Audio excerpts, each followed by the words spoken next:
감사합니다. 하나님의 말씀은 시편 19편입니다.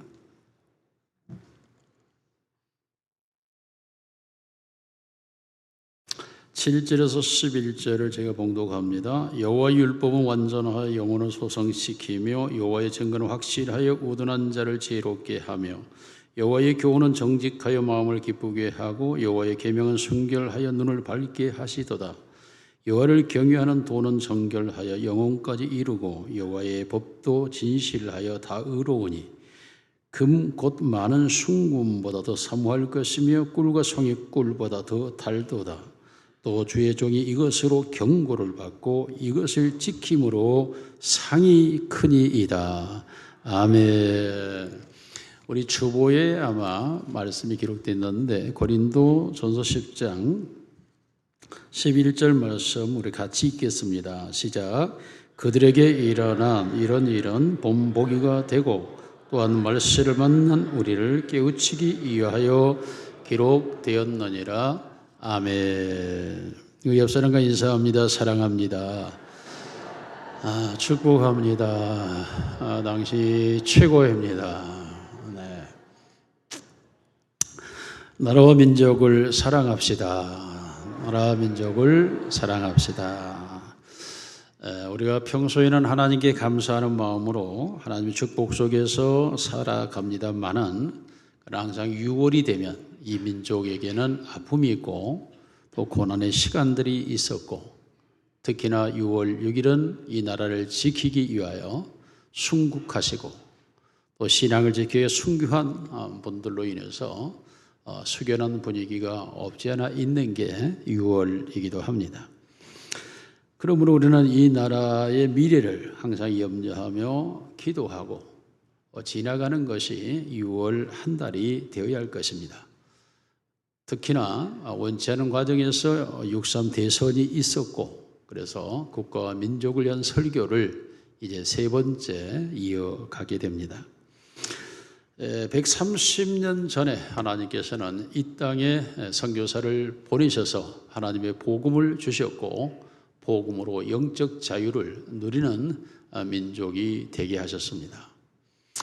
또한 85년 전에는 일제 제국주의의 침략 속에 억압과 그리고 고통 속에 살아가고 있던 이 민족에게 하나님께서 해방이라고 하는 육체적 자유를 주셔서 이 민족이 자유 독립 국가가 되었습니다. 물론 이 과정 속에서 6.25라고 하는 원치 않은 남북 동족 상잔의 비극이 있었고 그 고통은 말로 표현할 수 없는 아픔이었지만 특별히 하나님께서 이 남한을 하나님께서 자유민주 국가로 정해주시고 저 북녘 땅은 이념과 체제의 공산주의 아래서 거하게 하셨는데 하나님께서 이 자유민주 대한민국은 하나님의 복이 넘쳐나서 자유와 평화와 안정과 풍요와 그리고 세계 속에 이 적은 나라가 12의 국가가 되는 이 놀라운 경제적 성장뿐 아니라 모든 각종 문화와 예술을 통틀어서 과학과 기술, 의학 분야에서조차도 세계에 넘볼 수 없는 국가로 이렇게 자리매김을 했고 또한 방산 수출 국가로서는 세계 으뜸가는 나라가 될 정도로 무기에 대해서는 강력한 자신감을 갖는 나라가 되었습니다. 반면에 공산주의, 무신론을 하나님이 없다고 한 저 북녘 땅은 매우 잘못된 지도자를 통하여 잘못된 국가가 되어서 지금도 고초와 고난을 겪고 있고 세계 최악의 나라로 선정되고 있습니다. 이와 같은 국가의 모든 면이 잘 되어질 수 있는 이유는 단 하나입니다. 한강의 기적이라고 불려지지만 한강이 무슨 기적을 가져왔겠습니까? 한강 주변의 여의도가 무슨 이 나라의 평화를 가져왔겠습니까?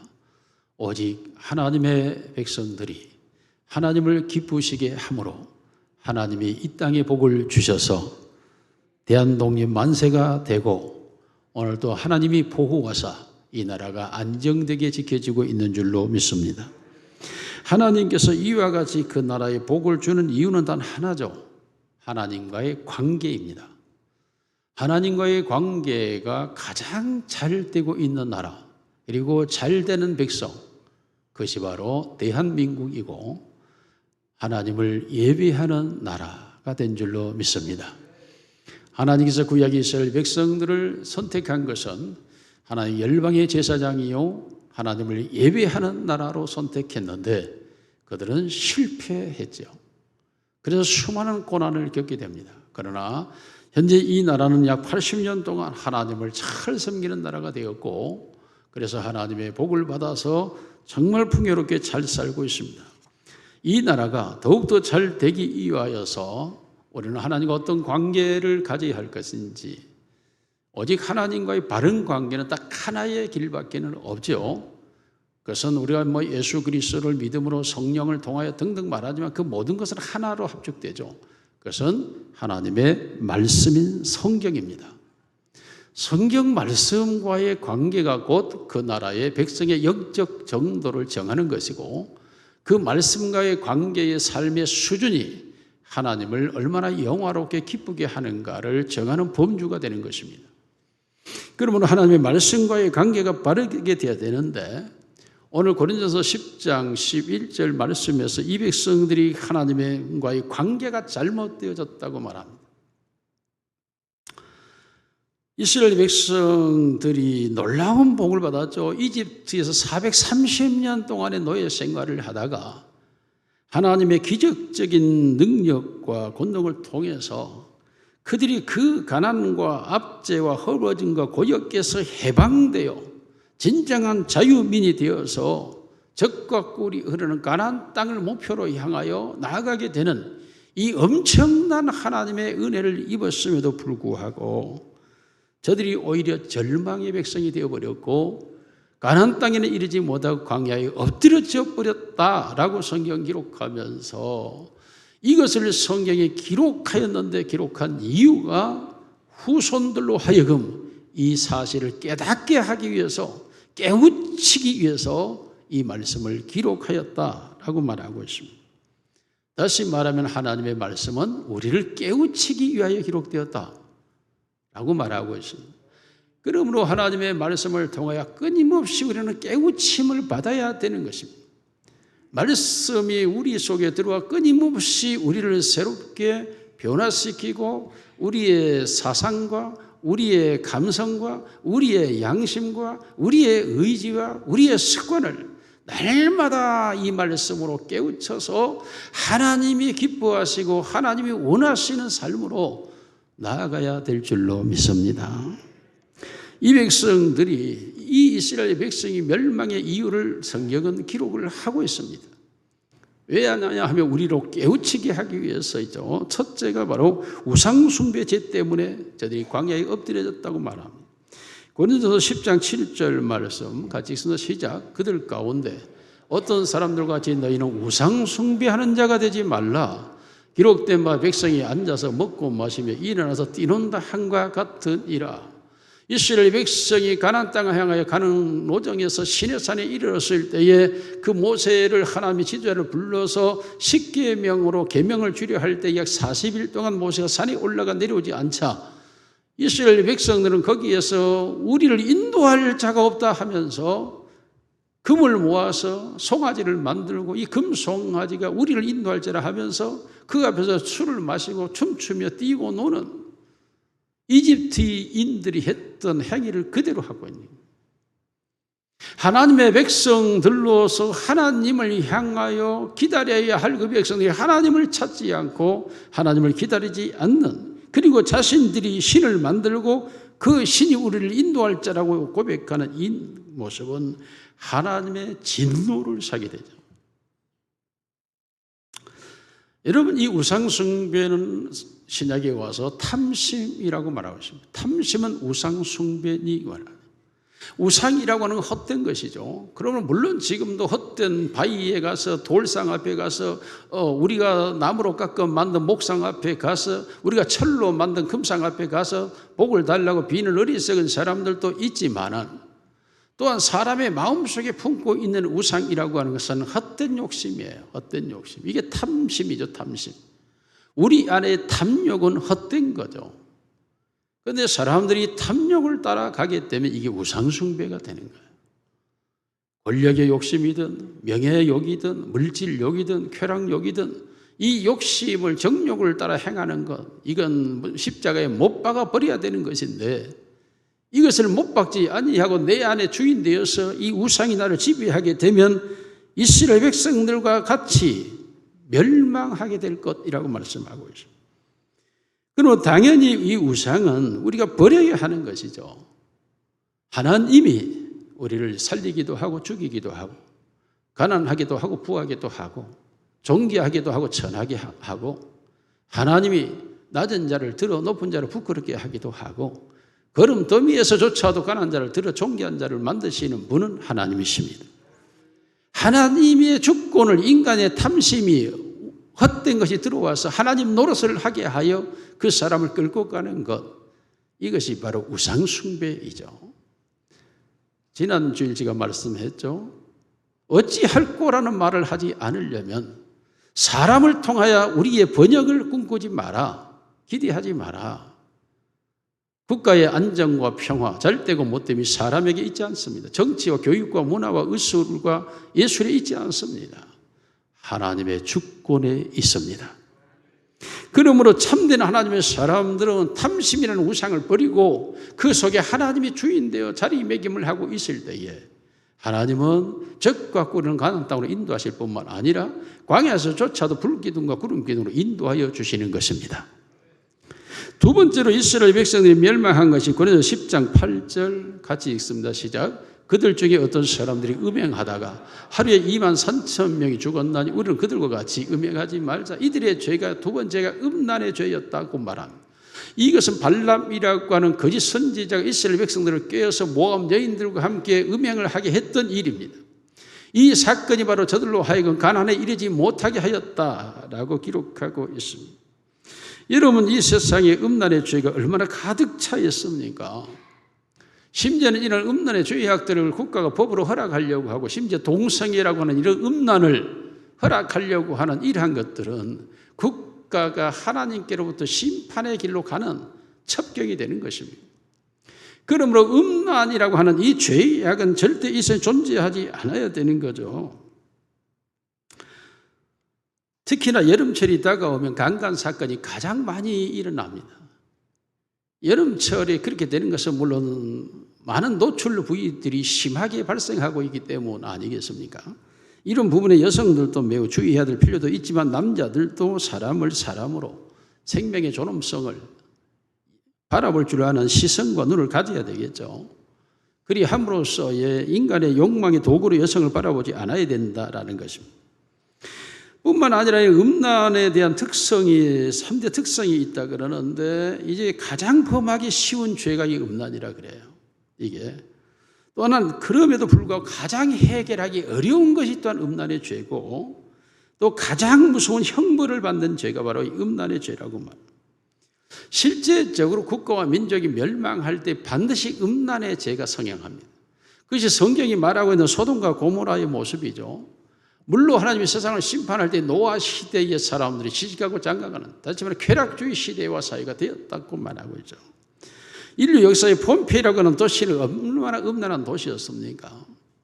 하나님의 심판이 그 민족과 그 국가에 임할 때 반드시 존재하는 죄가 음란의 죄입니다. 이 죄가 극성을 부리게 되면 하나님의 진노와 심판 밖에는 다른 방법이 존재하지 않습니다. 그러므로 음란의 죄를 버려야 된다는 거죠. 하나님을 시험하는 죄를 범했다고 말하고 있습니다. 고린도서 10장 9절입니다. 같이 읽습니다. 시작. 그들 가운데 어떤 사람들이 주를 시험하다가 뱀에게 멸망하였나니 우리는 그들과 같이 시험하지 말자. 하나님을 시험하는 죄라고 하는 것이 출애굽기 17장 2절을 보면 출애굽기 17장 2절을 보면 시작. 백성이 모세와 다투어 이르되 우리에게 물을 주어 마시게 하라. 모세가 그들에게 이르되 너희가 어찌하여 나와 다투느냐? 너희가 어찌하여 여호와를 시험하느냐? 다시 말하면 이스라엘 백성들이 출애굽 과정에 10가지의 기적을 경험하고 홍해의 강을 건너는 강이 갈라져서 마른 땅을 건너는 하나님의 능력을 경험하고 저들이 나가서 먹을 것이 없을 때 만나 메추라를 주시고 이와 같은 하나님의 역사하심과 인도하심을 경험하였음에도 불구하고 목마름이 있자 저들이 신광야 느비딤에 이르러서 물을 찾아 물이 없자 모세와 다투기 시작해요. 물을 내놔라. 이게 하나님을 시험한 것이었다라고 성경에 기록하고 있습니다. 다시 말하면 하나님의 뜻에 맡기고 가면 되는데 인간의 생각이 하나님보다 앞서서 우리의 요구를 내놓아라 라고 하는 것이 하나님을 시험하는 것이라고 표현하고 있습니다. 다시 말하면 하나님의 주권을 절대적으로 믿는 믿음으로 나아가야 됨에도 불구하고, 다시 말하면 우리나라에 적용해 보면 1885년에 이 땅에 복음이 들어왔죠. 우리나라가 선교사를 초청했습니까? 하나님을 알기를 원한다고 해서 가르쳐 달라고 했습니까? 선교사들이 그들의 발걸음으로 그들의 모든 부귀영화를 버리고 이 낮고 천한 조선 땅으로 들어온 것 아닙니까? 하나님이 보내신 줄로 믿습니다. 하나님이 이 땅에 복음을 보내줘서 이 땅에 영적 자유함을 허락하셨을 뿐만 아니라 이 일제 치하에서 우리의 독립운동이 있었다 하지만 독립운동 그 해방될 무렵은 다 사라져버리고 존재하지 않습니다. 미국에 가서 살려달라고 소리 지르고 있을 뿐이죠. 이게 네덜란드 헤이델베르크에 가서 거기서 이준 열사가 외쳤지만 허락되지 않죠. 하나님께서 미국을 들어 일본의 원자폭탄, 핵폭탄을 투하함으로써 일본이 항복하여 우리나라에 육체적 자유가 오게 된 줄로 믿습니다. 남북전쟁에 여러분 다 죽어버리고 패배해버리고 쫓겨나버리고 부산 하나 남아있는 이 땅 바로 공산화될 수밖에 없는 현실 앞에서 부산을 기점으로 어떻게 성공하게 됩니까? 낙동강 전투의 기적 같은 하나님의 역사가 일어나고 인천 상륙작전이 성공적이 끝나고 이러한 과정 속에는 이게 누가 합니까? 하나님께서 이 땅에 승리를 주신 줄로 믿습니다. 그렇다면 우리 모두가 똑같은 마음을 가져야 되죠. 이스라엘 백성들 같은 범죄를 하지 않으려면 하나님이 우리의 기도를 들으셨고 하나님이 우리의 믿음을 보셨고 하나님을 예배하는 우리를 사랑하셔서 하나님이 이 나라와 이 민족을 복되게 하신 줄로 믿습니다. 변함없는 이 믿음으로 우리가 나아가야 되는데 우리의 필요를 사람에게서 찾는다든지 정치에서 찾는다든지 우리가 원하는 것들이 앞서서 하나님의 역사하심을 앞서 행하면 하나님을 시험하는 결과가 된다라는 것입니다. 이스라엘 백성들이 바로 지금까지 인도하신 하나님에 대한 믿음을 저버리고 자기들이 원하는 것을 지금 내놓으라고 소리 지르는 것, 오늘 우리의 모습이 아닐지 돌아봐야 되는 거죠. 결국은 하나님을 시험하게 됨으로 저들이 멸망했을 뿐만 아니라 10장 10절에 저들의 죄악은 같이 읽습니다. 시작. 그들 가운데 어떤 사람들이 원망하다가 멸망시키는 자에게 멸망하였나니 너희는 그들과 같이 원망하지 마라. 원망하다가 멸망당하였다고 말해요. 원망은 쓴뿌리의 결과라고 말했죠. 노예로 살리면서 수없이 받은 상처들이 그들의 마음속에 자리를 하고 있고 그러한 것들이 그들에게 과민성과 예민성과 열등감과 완벽주의와 이러한 것들을 형성하고 그러한 것들이 자기를 주장하고 있기 때문에 걸핏하면 그 상처를 내놓는 거예요. 그게 원망이고 비난이고 비판이고 그것이 바로 증오고 미움이고 그것이 시기고 질투고 이런 죄악을 형성하는 거예요. 그런데 이스라엘 백성들이 끊임없이 그 노예의 근성에서 벗어나 하나님의 백성이 되었다고 하는 긍정적 마인드를 회복하지 못하는 하나님의 사람이라고 하는 하나님의 백성이라고 하는 하나님의 성민의 의식을 회복하지 못하는, 그러니까 환경 따라 상황 따라 형편 따라 끊임없이 죄악을 쏟아내는 거예요. 그게 바로 원망입니다. 원망. 뿐만 아니라 10장 12절 보면 저들의 죄악이 시작. 그런즉 선줄로 생각하는 자는 넘어질까 조심하라. 교만입니다. 교만. 이제 이집트 군사도 없고 이집트에서 자유해서 나왔고 우리의 마음대로 우리의 뜻대로 할 수 있다. 모세 한 사람 정도는 얼마든지 해볼 수 있다. 이러한 것들이 결국 교만.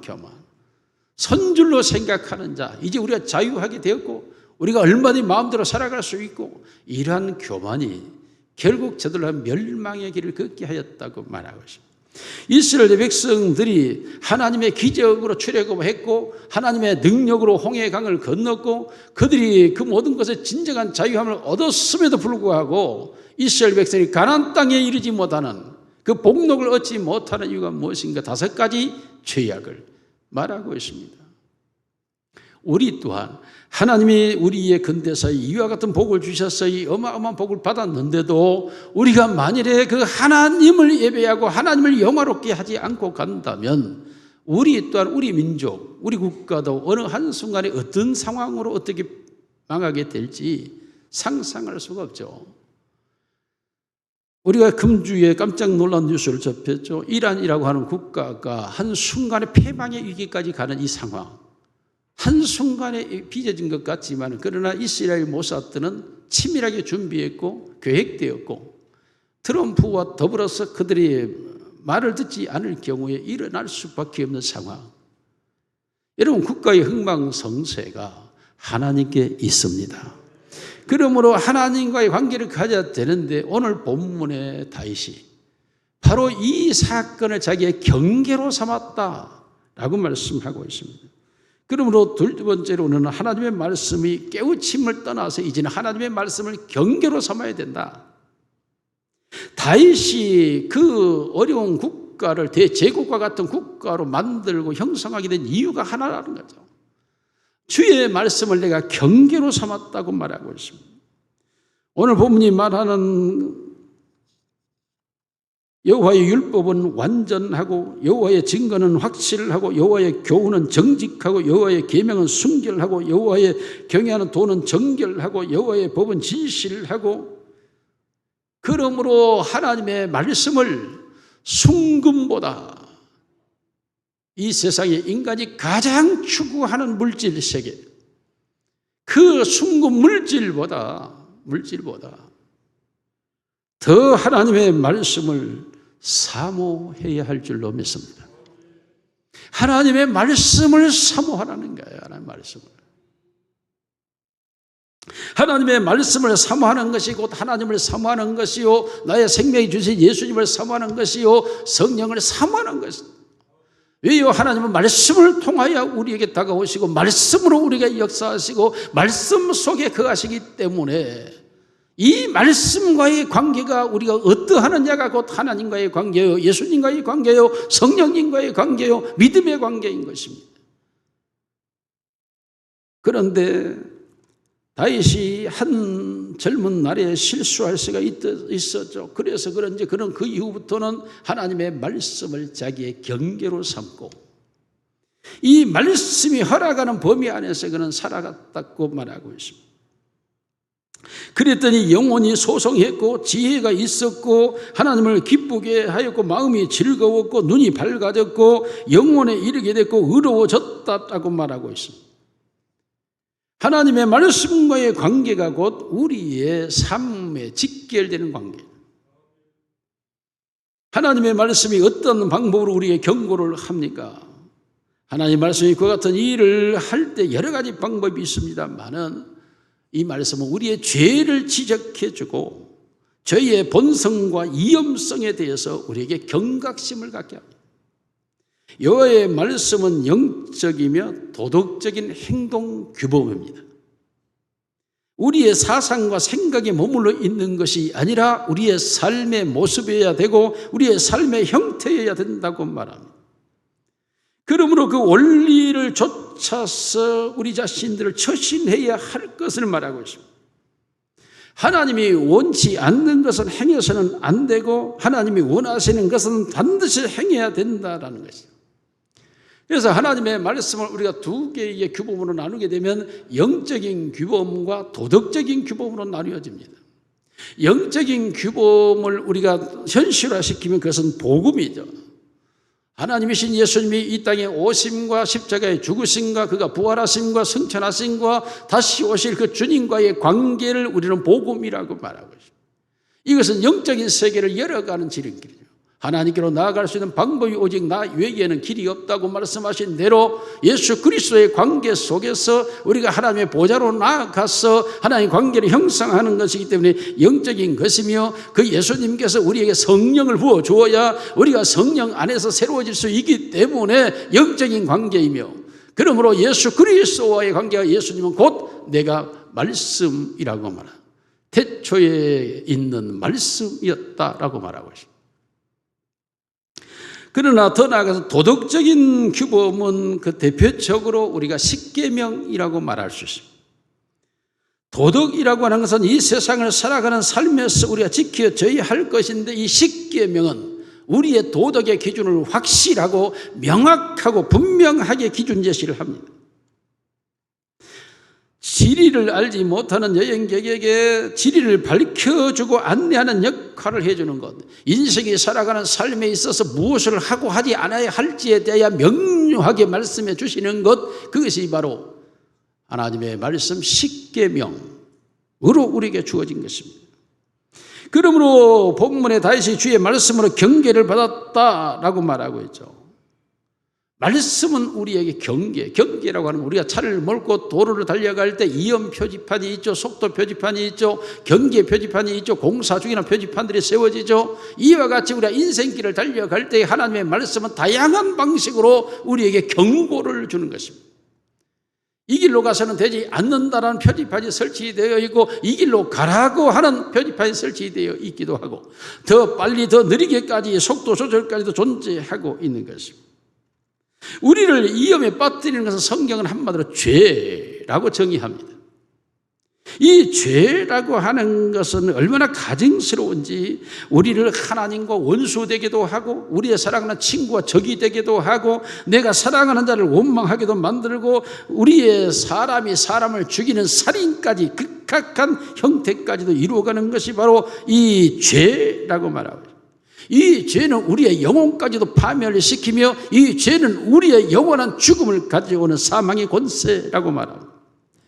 죄는 표면상 우리에게 미소를 가지고 오고 꿀을 떨어뜨리고 우리에게 유익을 줄 것처럼 다가오지만, 그 배후에는 반드시 파멸이라는 동공을 가지고 있습니다.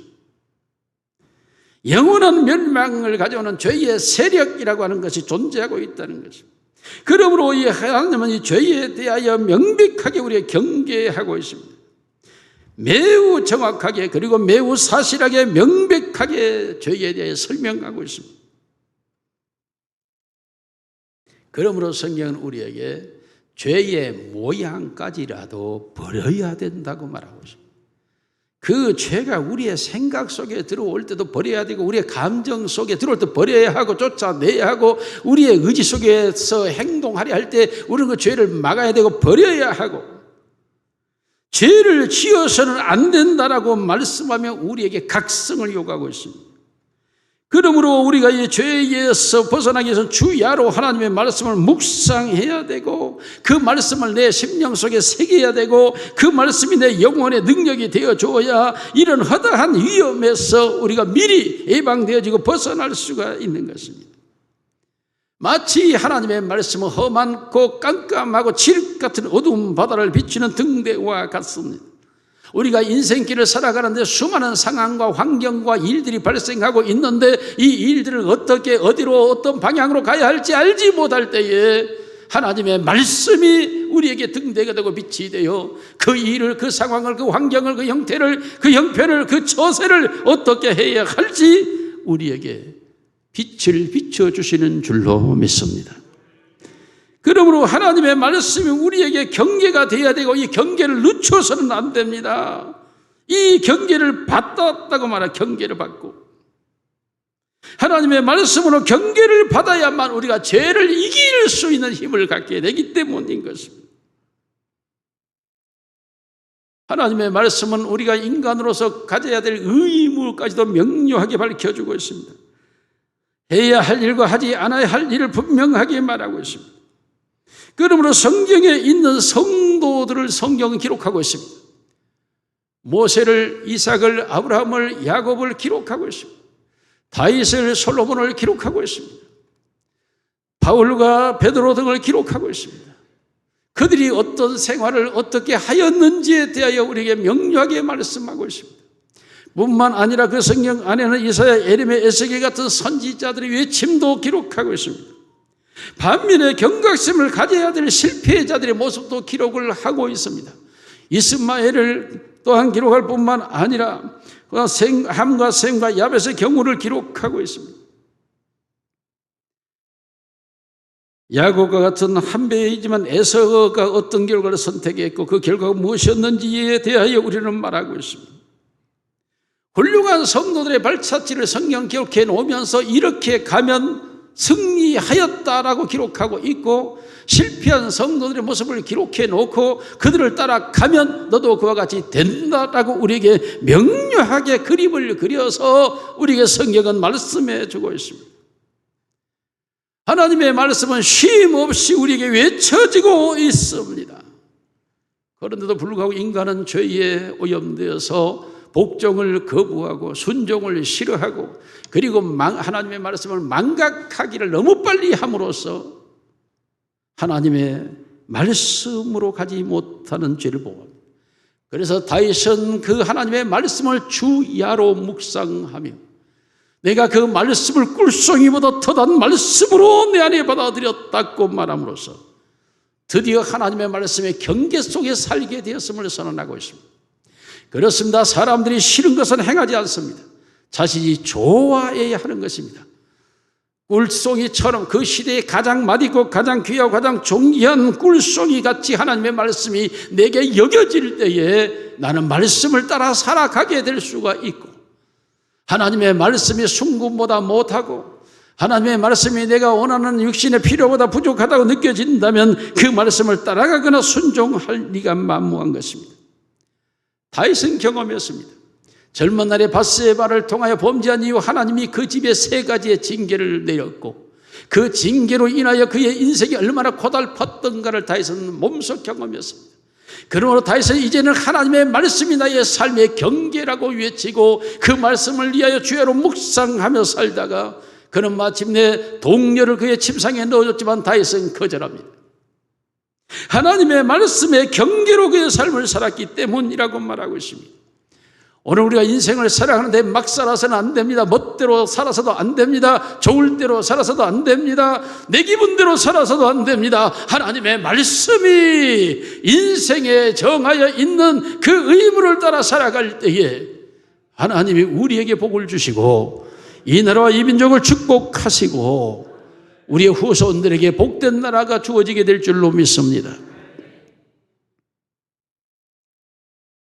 말씀 속에는 우리가 살아가면서 그냥 살아갈 것이 아니라 우리가 감당해야 될 직무가 있다고까지 말하고 있습니다. 우리에게 주어져 있는 사명이고 소명이며 우리가 감당해야 될 일들인 것입니다. 그렇습니다. 부모는 부모의 직무를, 자식은 자식의 위치에 서야 되겠죠. 선생은 선생의 자리에 있어야 되고 학생은 학생의 자리에서 자신이 가져야 될 직무를 감당해 나가야 하는 것입니다. 무엇보다 성경은 우리에게 성결한 생활에 대하여 방향을 설정해 놓고 있습니다. 그러므로 우리는 그 말씀대로 수행해 갈 때만이 그 성결의 자리에 이를 수가 있는데 인간은 스스로 성결해질 수가 없습니다. 그러므로 성결의 방식도 말씀하고 있죠. 예수 그리스도를 구주로 영접해야 되고 그리할 때 죄 사함을 받고 성령을 영접해 드려 성령을 받아야 의롭다함을 얻고 성령의 은사로 나아갈 때 하나님의 능력으로 살아가게 되고 하나님의 역사심을 쫓아갈 때에 사람이 의에 이르게 된다고 말함으로써 우리에게 주어져 있는 직무를 감당해 가는 데 있어서 우리 스스로 수행할 수 없음을 말씀하고 하나님의 능력을 구해야 할 줄로 믿습니다. 그러므로 우리가 기도할 때에 성령의 인도하심을 얻게 되고 성령이 친히 강구하여 하게 되고 우리의 필요를 채워지게 되고 우리의 연약함 때문에 생겨나는 간사함과 무능함이 떠나가고 담대함과 강한 용기와 힘이 생겨남으로써 우리가 인생을 바르게 직시하고 그 인생을 살아가기 시작하는 것입니다. 이와 같이 우리의 마음이 제 이치에 있지 않죠. 타락해 있었다 그랬죠. 떨어져 있는 거죠. 그러나 하나님의 성령이 운영할 때 우리의 마음이 제 이치로 돌아오게 되고 하나님의 형상과 모양을 회복하는 그 위치에서 하나님의 모습을 가지고 나아감으로 하나님의 온전하신 같이 너희도 온전하라라는 명령을 받게 되는 것입니다. 말씀은 우리가 무엇을 의지하고 살아야 할지도 분명하게 비추어주고 있습니다. 우리는 우리 스스로가 어떤 힘이 있다고 생각합니다. 그래서 마치 사람이 인생의 주인인 것처럼 착각하며 살아가기도 합니다. 그래서 사람이 주인이라는 말도 함부로 하죠. 그러나 사람이 주인이 아니라는 사실은 내가 알고 너가 알고 우리가 알고 우리 모두가 아는 것 아닙니까? 우리가 주인이라면 우리 마음대로 돼야 될 인생이지만 우리 마음대로 되지 않는 인생임을 우리는 너무나 잘 알고 있지 않습니까? 그러므로 우리 자신이 스스로 인생에서 무엇을 이루어갈 수 있는 능력자가 아니라는 것, 하나님이 창조자요 우리는 그의 피조물이라는 것, 그가 인생과 삶의 우주와 만물의 주인 되신다는 것 분명하게 알지 않습니까? 그러므로 우리가 하나님의 사람으로 살아가는 것 또한 우리의 힘으로 되는 것이 아니요 우리의 능력으로 되는 것이 아니라 오직 여호와의 성령으로 되는 줄로 믿습니다. 스가랴서 4장 6절을 같이 읽습니다. 시작. 그가 내게 대답하여 이르되 여호와께서 스룹바벨에게 하신 말씀이 이러하니라. 만군의 여호와께서 말씀하시되 이는 힘으로 되지 아니하며 능력으로 되지 아니하고 오직 나의 영으로 되느니라. 우리가 무엇을 의지해야 할지 분명하게 말씀하고 있지 않습니까? 우리의 힘으로 내가 성결하거나 의로워지거나 하나님의 사람다워질 수 없다는 것, 우리의 능력으로 우리가 거룩하거나 하나님의 영광을 위해 나아갈 수 없다는 것, 이것은 분명하고 자명한 사실입니다. 그렇다면 우리는 어떻게 하여야 하나님의 사람답게 살아갈 수 있는가 할 때에 이는 오직 하나님의 성령으로 되는 줄로 믿습니다. 그러므로 성령 충만하시기를 원합니다. 하나님의 성령으로 충만하여 그 성령의 능력을 가지고 성령의 은사와 성령의 권능에 사로잡혀 내가 성령을 따라갈 때, 영을 따라갈 때에 내가 생명과 평안의 길을 걸어가게 되는 것입니다. 우리의 힘과 능력으로 되지 않는 것입니다. 우리의 결심과 우리의 결단과 우리의 각오로 되어지지 않습니다. 하나님의 성령이 우리에게 부음바 되어질 때에 우리가 하나님의 사람으로 살아가게 되는 줄로 믿습니다. 그러므로 우리는 끊임없이 하나님의 성령의 충만함을 구해야 합니다. 왜요? 성경이 우리에게 그렇게 말씀하고 있기 때문입니다. 우리에게 경계를 주는데 너 힘으로 살지 말고 내 능력으로 하려고 하지 말고 하나님의 성령을 구하라. 이게 성경이 우리에게 주는 경계입니다. 오늘도 우리는 우리의 연약함을 고백하고 우리의 부족함과 우리 어리석음을 고백하면서 하나님의 도우심과 능력을 구하여 하나님의 성령으로 승리할 수 있기를 주님의 이름으로 축원합니다. 결론입니다. 사랑하는 성도 여러분, 하나님과의 관계가 바르게 된 민족과 나라는 번성했지만 하나님과의 관계가 뒤틀려 버려서 죄악이 임하게 되면 하나님이 그들을 출애굽시켰을지라도 하나님은 그들을 광야에 엎드려서 가나안에 이르지 못하게 했습니다. 그들의 죄악, 그것이 바로 하나님을 향한 믿음이 아닌 우상이라고 하는 헛된 탐심에 사로잡힐 때입니다.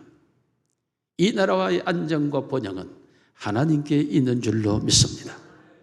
그러므로 우리는 하나님만을 향하여 바라보고 그 하나님이 기뻐하시는 일을 행함으로써 하나님께서 이 땅과 이 민족에 복을 주기를 소망해야 할 줄로 믿습니다. 그리할 때 이 나라가 여러분이 염려하는 그 모든 것들이 하나님의 축복 속에서 해결되고 안정되고 우리의 다음 세대에 정말 더 좋은 나라를 하나님이 주실 줄로 믿습니다. 우리 모두가 하나님으로 승부하는 인생이 되시기를 주님의 이름으로 축원합니다. 살아계신 우리 아버지 하나님 감사합니다.